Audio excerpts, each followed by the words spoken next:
That's just prime. What's up guys, Dave here, aka Rodimus Prime 89, back again with another unboxing video.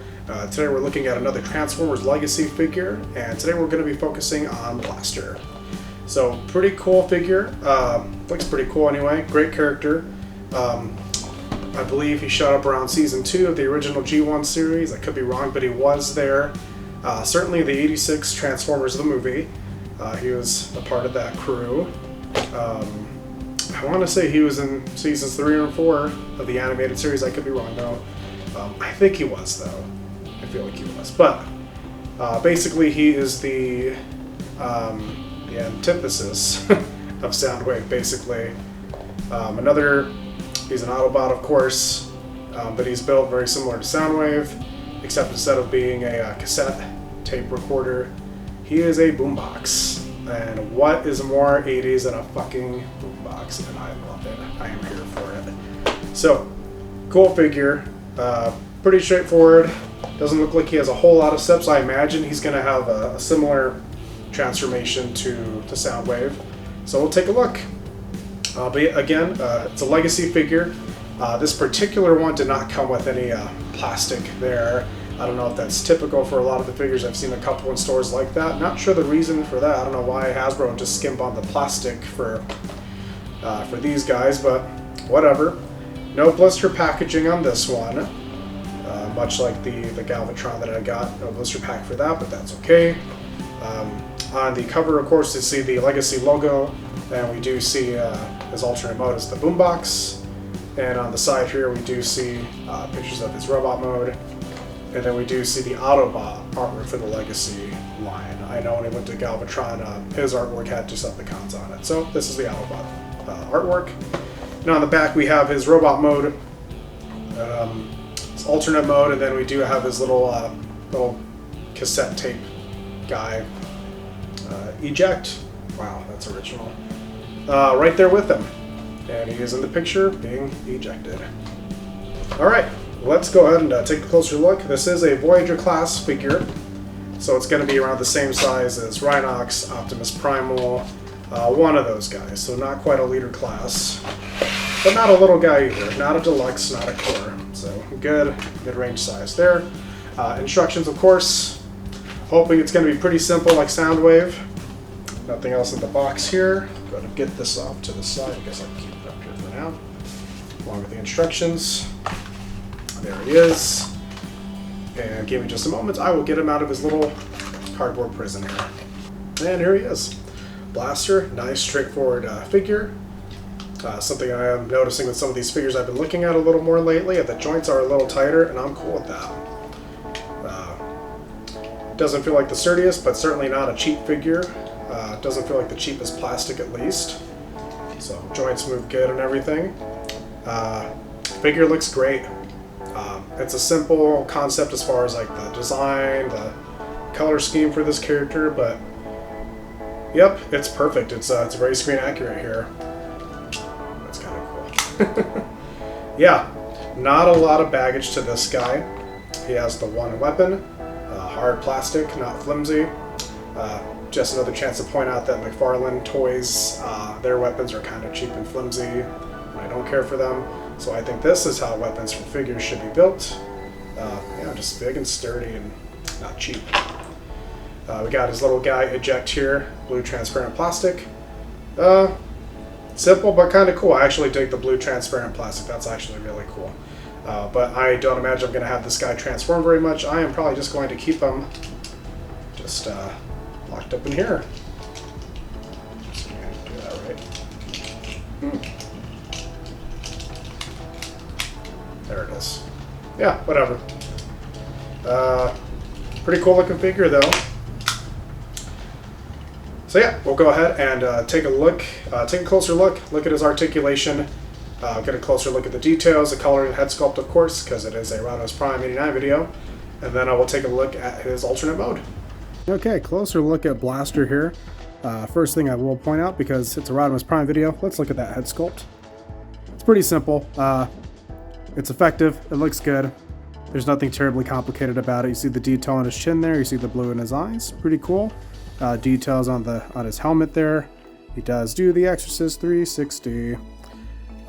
Closer look. Press that. There's a little man right in there. Great look at the Autobot logo. It looks very clean against this bright yellow plastic here.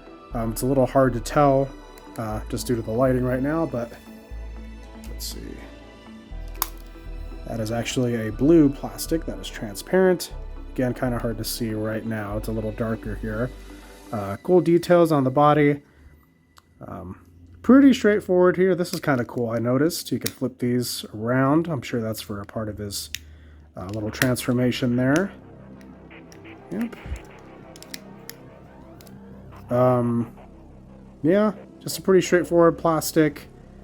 You know, not really that heavier plastic at all. Pretty simple guy. Details, grooves in the back here for some more articulation. Arms, joints are a little stiff, and I'm cool with that. Rotate all the way back. They can rotate up about 90 degrees. Elbows to a hinge. Hands, this is interesting. Hands bend backwards. I am certain that's part of his transformation too.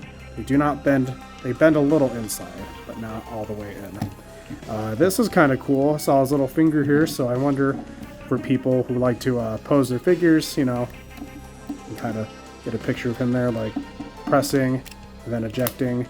Or it could be additionally like a trigger finger, but no, I'm pretty sure it's just meant to be posed like that, or somewhat like that. All right, well, I will go ahead and transform him pretty quickly, and we'll take a look at his alternate form. Okay, wow, I'm not gonna lie, I am very impressed with this. I love this. This is the cleanest looking transformation I have seen on these figures since I started buying these last year. That is solid, man. Everything is connected snug perfectly. There's storage back here for his gun if I were to do that.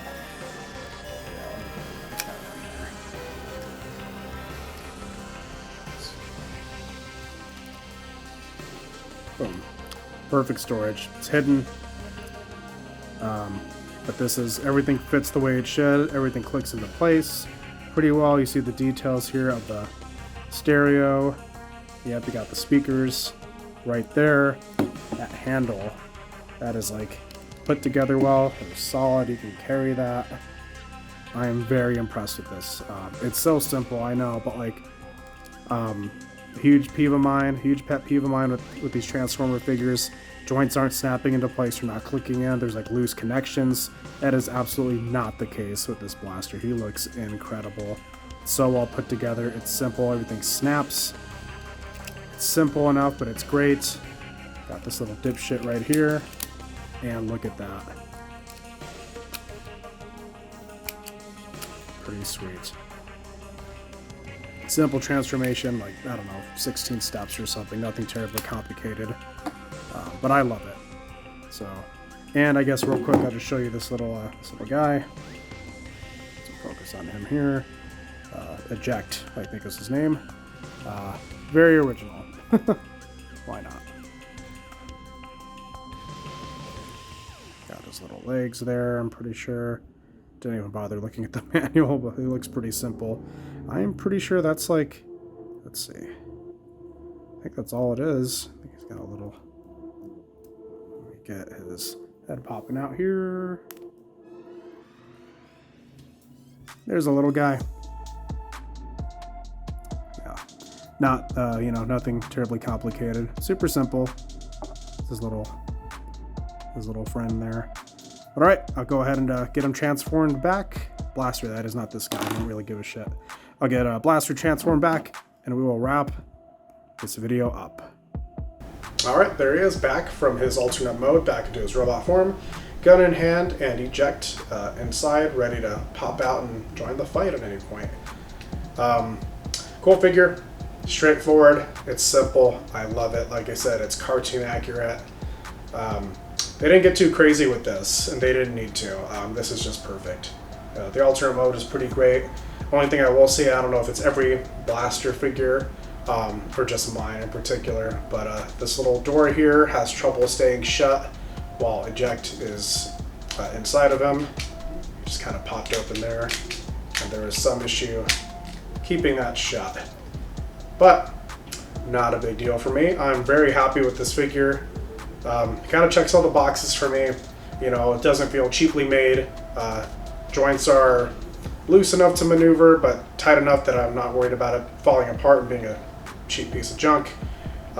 Few accessories, so it's not completely boring, but nothing insane out of the ordinary. Pretty quick and straightforward transformation as well. And yeah, I'm digging it.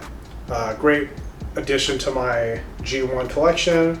I really remember him most from the movie, so I'm gonna kind of lump him in with my 86 collection, 86 movie Studio Series collection, even though he was a part of the series beyond that and before that. But yeah, certainly a great addition to that line. So let me know if you like the figure. I know they came out with the Kingdom one just before this Legacy one. I never saw the Kingdom one in stores, so this is the first one I found, and I picked him up right away. I don't know if this is any different at all. If anyone has any comparisons, better or for worse, based on the Kingdom version of Blaster, please let me know in the comments. But yeah, I dig it. Very cool guy. Happy to add him to the shelf of my Autobots. So once again, guys, thank you for watching. Please feel free to like, subscribe, leave me any comments, any other figures you'd like me to unbox. Give me your thoughts on other Transformers or whatever. But yeah, again, thank you for watching. This has been Rodimus Prime 89.